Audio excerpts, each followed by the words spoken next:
एक व्यक्ति जिसके पास 10 चक्का के 40 गाड़ियां थी, सीमेंट का C&F था, बड़ा कारोबार था।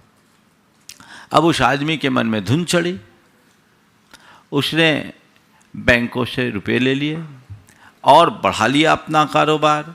अब कारोबार तो बढ़ा दिया, लेकिन एक दो टेक्निकल स्थिति ऐसी आई कि सब ठप हो गया। उस व्यक्ति ने कहा, महाराज पिछले 2 साल में हमें 5 करोड़ का नुकसान हुआ। उस व्यक्ति ने कहा, महाराज अगर हम कारोबार नहीं करते तो भी हम बैठ के खाते तो इतना नुकसान नहीं होता, इतना खर्च नहीं होता, लेकिन 2 साल में 5 करोड़ का नुकसान हुआ। उस व्यक्ति को अपनी संपत्तियां बेचनी पड़ गई। तो ये चीज, ये सोच अपने मन मस्तिष्क में अंकित करके चलनी चाहिए ऋण के संदर्भ में। अब दूसरा, ऋण देने वाला।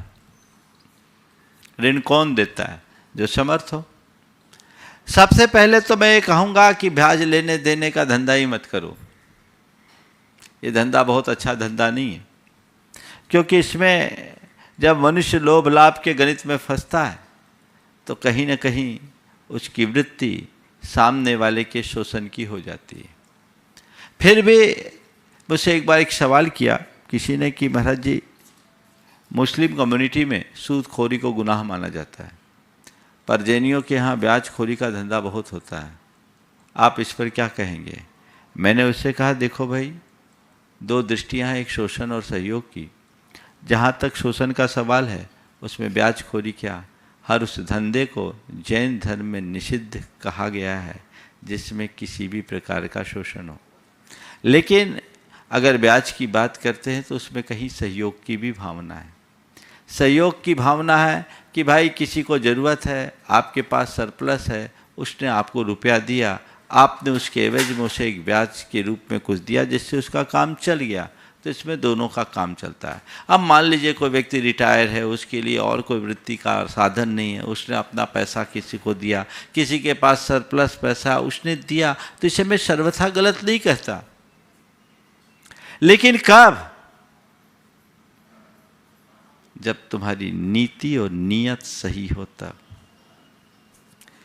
हर किसी से कर्जा लेना मत, पहला कोशिश कर्जा लेना मत, और लेना ही पड़े तो हर किसी से लेना मत। किससे लेना? जो नीतिमान हो और उदार हो, जिसकी नियत साफ हो, नीति सही हो, तुम्हारी जरूरत का गलत फायदा उठाने वाला ना हो, और जिसका हृदय उदार हो, विशाल हो।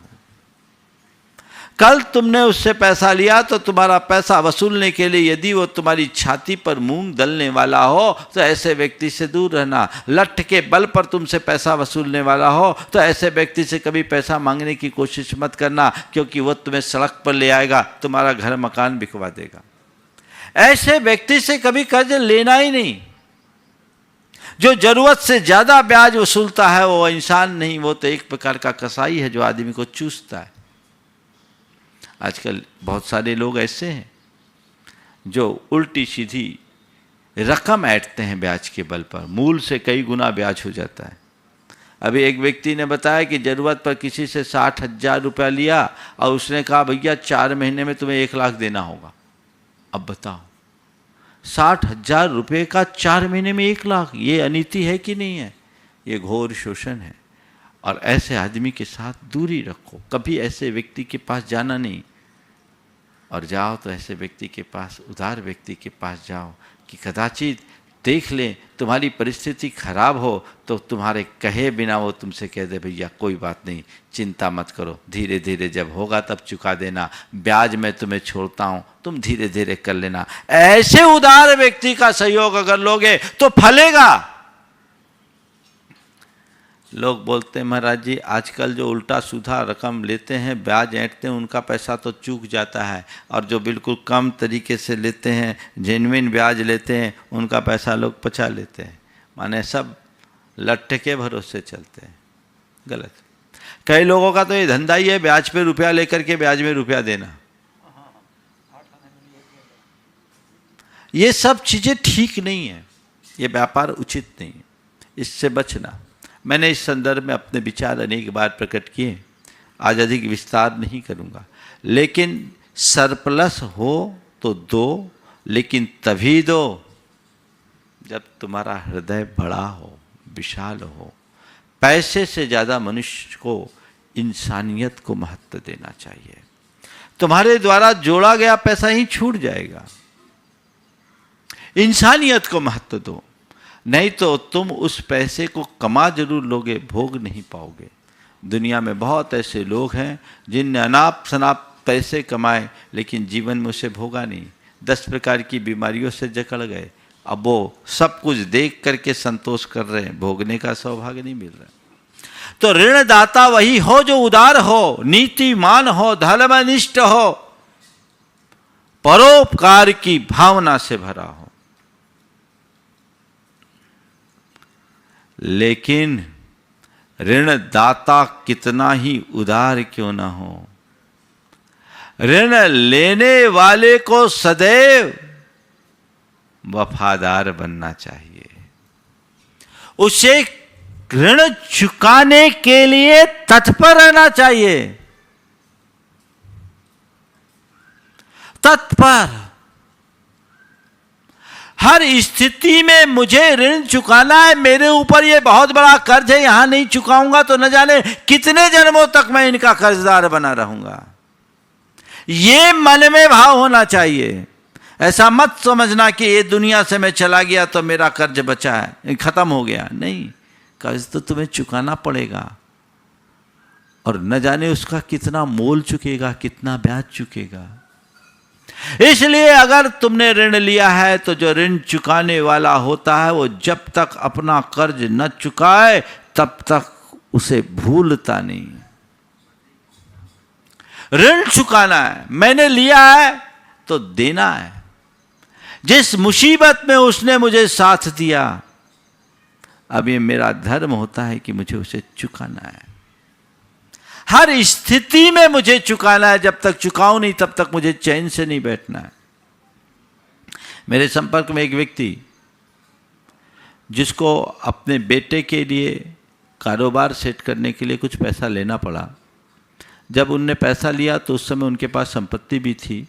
उन्होंने अपने मित्र से कहा कि आप संपत्ति गिरवी रख करके हमें ये रकम दे दो, मेरा बेटा स्टैंड हो जाएगा। उनने कहा नहीं भाई, तुम्हारा बेटा मेरे बेटे जैसा है, आपने कहा है मेरे पास पैसा मैं देता हूँ, आप जैसे जैसे अनुकूलता हो मुझे चुका देना। कोई लिखा पढ़ी भी नहीं की। अचानक उस व्यक्ति की तबीयत खराब हुई। उसने अपने बेटे को बुलाया, कहा बेटा देख, मैंने जीवन में बहुत अच्छे कार्य किए, पर मुझे लगता है मेरे पास समय नहीं है। मैं कर्जदार बनकर नहीं जाना चाहता, कर्जदार बनकर नहीं जाना चाहता। मेरे ऊपर एक बहुत बड़ा बोझ है।